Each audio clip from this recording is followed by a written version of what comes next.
Nesse vídeo eu vou mostrar como o trabalho de Galileu destruiu 2000 anos da velha física, invalidando os modelos de Ptolomeu e consagrando o modelo copernicano. Ele fez tudo isso com um pequeno aparelho. Vamos ver.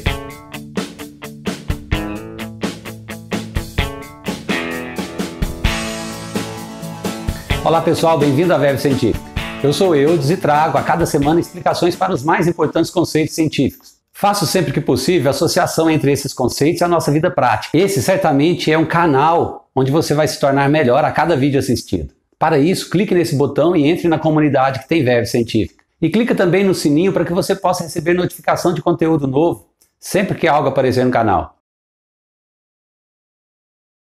Foi em 1609 que os cientistas começaram a usar o telescópio para fazer estudos sistemáticos dos céus. E o cara que introduziu o telescópio como instrumento científico, lançando as bases da nova astronomia, foi Galileu Galilei. Esse instrumento científico mudou o nível da discussão dos sistemas copernicano e ptolomaico e teria sido suficiente por si só para mudar o curso da ciência.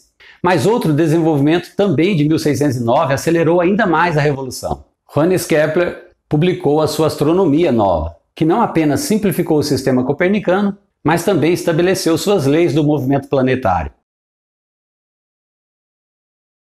Mas antes de Kepler e do telescópio, por volta de 1570, a constelação de Cassiopeia já havia sido estudada pelo astrônomo dinamarquês Tycho Brahe, que morreu em 1601.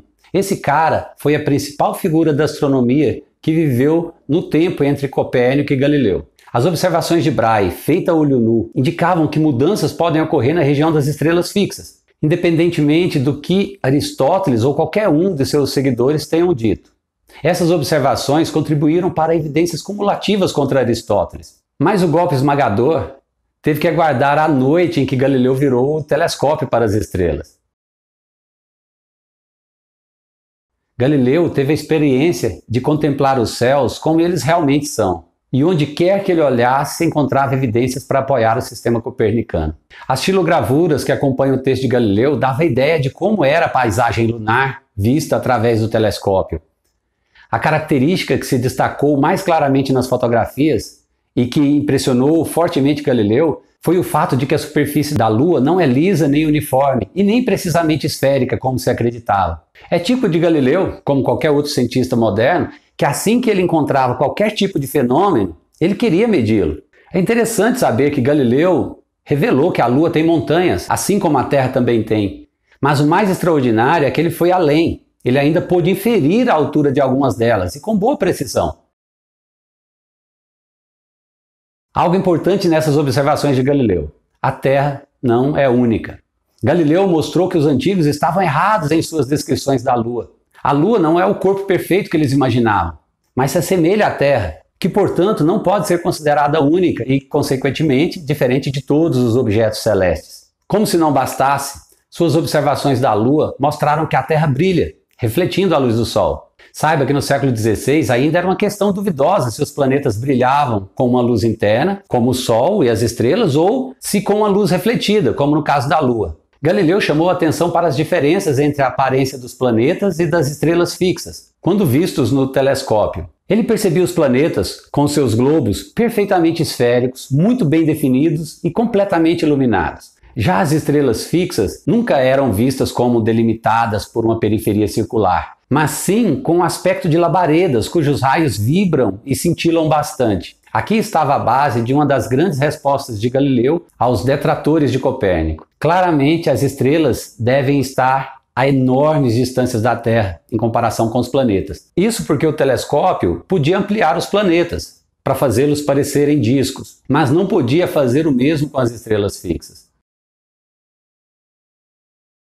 Não precisamos dizer muito sobre outras descobertas telescópicas de Galileu para desacreditar o modelo de Ptolomeu, mas vale a pena ressaltar que ele descobriu 4 das luas de Júpiter, observou a aparência estranha de Saturno, para o qual não foi capaz de identificar seus anéis devido à baixa resolução do seu telescópio, e identificou as manchas do Sol e ainda foi capaz de mostrar sua rotação e calcular a sua velocidade, que foram descritas em um livro posterior. Tudo isso era prova veemente para demonstrar o quão errôneo era falar de planetas e estrelas como objetos celestes perfeitos.